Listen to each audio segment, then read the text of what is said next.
Hey guys, Sean here and welcome to the F1 Word. Now I think it's fair to say that once upon a time Williams was a name feared by their rivals throughout Formula 1. They were a serious force to be reckoned with throughout the 80s and the 90s and won a total of 7 Drivers' World titles as well as 9 Constructors' Championships, whilst also racking up a total of 114 race victories over the course of their history. However, following what was a disappointing 2017 season and what has been a very poor start to 2018, questions are already being asked as to why the once great Williams team are so far away from where they should be right now.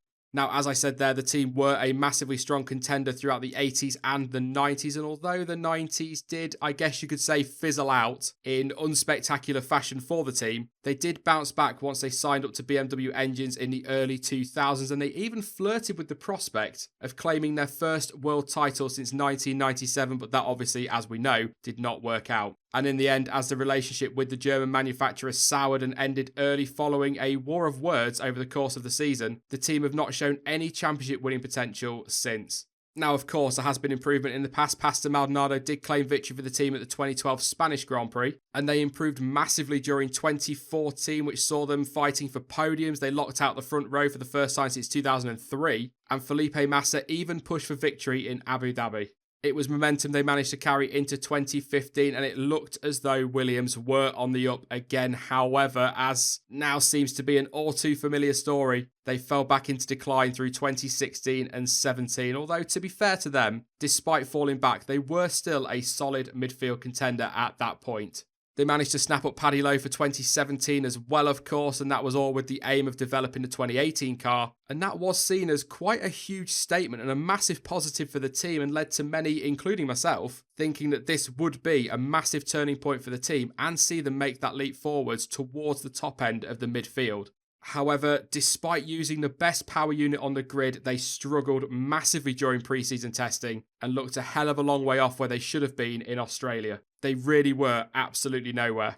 And as well as receiving quite a lot of criticism, that poor showing has also led to claims from the ever-deluded Jacques Villeneuve that Robert Kubica is deliberately sabotaging Williams' early season in a bid to land one of those race seats, with the Canadian saying, "It's possible that he's tuning the car so that it's hard to ride for the other drivers. His dream is to race again, not be a third man. I would not underestimate that, and I would do the same in his place." Frankly, that is rubbish. Utter rubbish, and a completely ridiculous claim, even by Jacques Villeneuve standards. Aside from anything else, Robert Kubica does not strike me as the kind of guy that would deliberately go out and sabotage the team he's working for in a bid to oust one of their race drivers. Absolute nonsense from Jacques Villeneuve. Just another desperate statement to get himself on a website somewhere in a news article to stir up a bit of controversy and to try and sound relevant. Something the 1997 world champion hasn't been since probably the end of the 1997 season, but there you go. It's just the sort of thing we come to expect from him, really. One thing that quote does point out, though, for me, is that clearly Robert Kubica has a damn sight more integrity than the 1997 world champion, and I am not buying those claims for 1 second.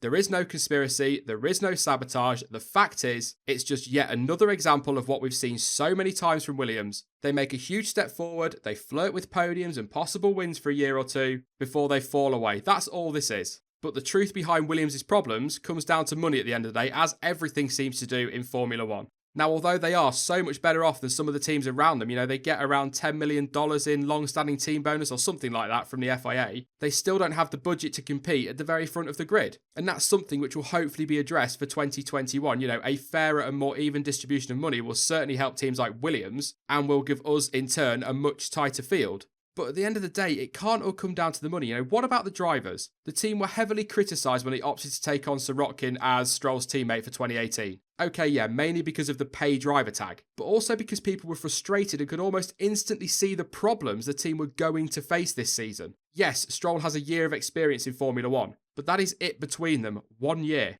Okay, Sirotkin has his degree and his feedback will, of course, help the engineers massively through the course of the season, but the team are running the best power unit on the grid, as I've already said. They've got Paddy Lowe on board, and they have got great infrastructure around that team. The facilities at Grove are fantastic. Yet they lost out in Australia legitimately to Charles Leclerc's Sauber, and you could even argue that he was massively comfortable through the race. Never really threatened. Yes, Stroll was close, but never really threatened him. Now, Lance Stroll is claiming that they were in the wrong engine mode at the start of the race and that they lacked power at the VSC restart, but regardless of any of those problems, they should be comfortably clear of Sauber anyway. And a Mercedes engine struggling for power, come on, really, give us some credit. And Sergei Sorokin, he was absolutely nowhere all weekend. Yes, of course, he was very unlucky with his retirement during the race. It was one of those freak incidents that will probably never, ever happen again in his career. But race aside, he was 3/10 off Leclerc's time in qualifying, and although people might argue and say, well, that's because the car is slow, so that's where the issue lies, the fact is he was 7/10 off his teammate at the end of Q1.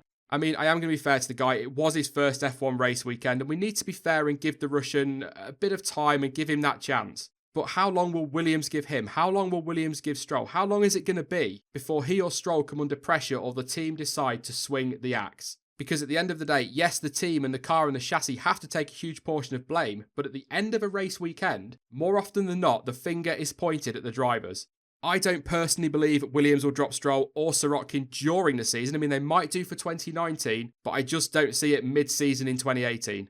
Robert Kubica is a fantastic guy, and there is no denying that his story is a great one, but let's not forget, he hasn't raced in F1 since 2010, and although his experience in delivering feedback will be vital, it would be a huge gamble to put him in a race seat right now. I mean, some of you watching now might argue that it was a huge gamble to sign Sorokin to partner Stroll or to even retain Stroll. So Kubica coming in mid-season isn't beyond the realms of possibility, but I just don't think it's likely. But whoever is driving that car or whatever they do, they are going to face a huge uphill task because the simple fact is Williams have not built a good chassis again. And this is something else that has become synonymous with the team in recent years. You go back to 2012 and 2013. They are running effectively the same Renault engine as Red Bull and yet only finished 8th in the Constructors. Okay, of course, Red Bull had the works engine status with Renault at the time, and that meant that they got more backing financially and technically from Renault, and Williams only had a customer supply, and yes, they did win a race with that supply, but to be fair, that was just about it for 2012. Apart from crashing into people, what did Pastor Maldonado do after that? And it's not like Bruno Senna exceeded expectations. But the point I'm making is those 2 years are just an example of how their chassis problems are not just a recent thing. This is something they've struggled with for a long time now. And the fact of the matter is, Williams have got to resolve these issues and they've got to do it quickly. The hard truth is, their current situation is simply not good enough and I can't see them improving anytime soon. And my massive worry is, the further down the order they finish, the less prize money they get and the harder it is going to be for the team to recover in the future.